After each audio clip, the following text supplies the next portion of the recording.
Welcome back, ready for another deep dive. Today we're tackling The Slight Edge, a book all about, well, the power of small changes. Those little things we do every day hmm consistently that can lead to big results. Or at least that's what the book claims. We're going to break it down and see if it lives up to the hype. Sounds good to me. I'm definitely curious to dive in. Yeah, I think a lot of people are drawn to this kind of idea, right? It's Mhm. appealing.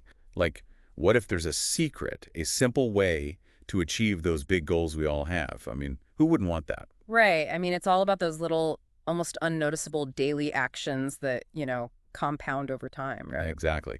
And that's where the slight edge comes in. It promises to reveal the secret sauce, so to speak. But like with any self-help book, you got to approach it with a healthy dose of skepticism. Yeah. So let's get into it. What are some of the key takeaways that jumped out at you? Well, I mean, right off the bat, the book really emphasizes the whole idea of consistency, right? It's not about these huge, grand gestures, but rather the small, everyday actions that you do consistently over a long period. Like, okay, give me an example. I'm trying to wrap my head around this. How does that actually play out in real life? So Olson uses this really interesting example of a hotel chain. They decided to implement this super simple change, like having all their staff greet guests with a specific positive phrase. Something like "Welcome back" or "It's great to see you again," something along those lines. Okay, so just a small little tweak in your customer service approach. Right. Got it. And you might think, like, okay, how much of a difference can a few words really make, right? But the thing is, over time, this little shift actually led to a noticeable increase in customer satisfaction and loyalty. People just like felt more seen and appreciated. Interesting. So it's like those little positive interactions, those what do you call 'em, micro moments, I guess, really Yeah. add up over time. Exactly. It's like each one might seem insignificant on its own, but together they create this ripple effect. Like, think about it in terms of, I don't know, saving money. Putting aside a small amount every day might not seem like a big deal at first, but over time, it can compound into a pretty substantial sum. Okay, I'm starting to see how this slight edge idea works.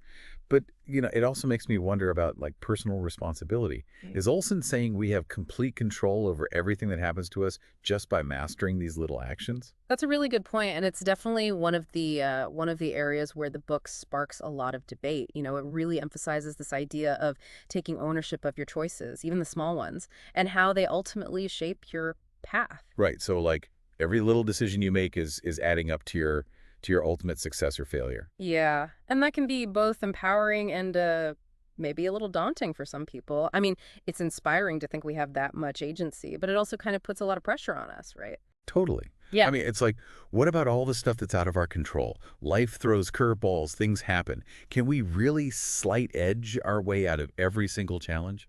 That's where some of the critiques come in. Some people argue that the book, while it's got these valuable insights into habit building and all that, it doesn't fully acknowledge the complexities of life. Like, what about systemic issues or just plain luck? Those things play a role too, right? Yeah, absolutely. It's like, yeah, personal responsibility is important, but it's not the whole story. Yeah. So where does that leave us with the whole slight edge philosophy? Well, like any philosophy, I think it's got its strengths and its weaknesses. It's not a magic formula, but I think the core principles, the focus on consistent action and all that, those are definitely valuable. But we have to apply them thoughtfully and, recognize that context matters. Right, like going back to that hotel example, maybe that specific phrase wouldn't work everywhere, right? Mm. Different situations, different cultures, all that. So it's not like a one-size-fits-all solution.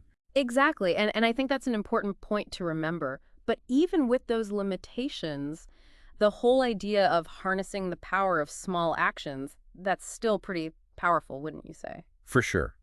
It's like, okay, maybe it's not a magic bullet, but it gives you a framework, a way to approach your goals. I actually had a personal experience with this kind of thing. A while back, I started meditating just like 5 minutes every day.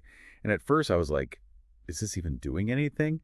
But honestly, over time, I really did notice a difference in like my focus and my ability to handle stress. That's awesome. See, that's a perfect example of the slight edge in action. It's not about overnight transformations, right? It's about those small, consistent efforts that board up over time. Like, that analogy of the snowball rolling downhill. It starts small, but as it picks up snow, it gains momentum and becomes this unstoppable force.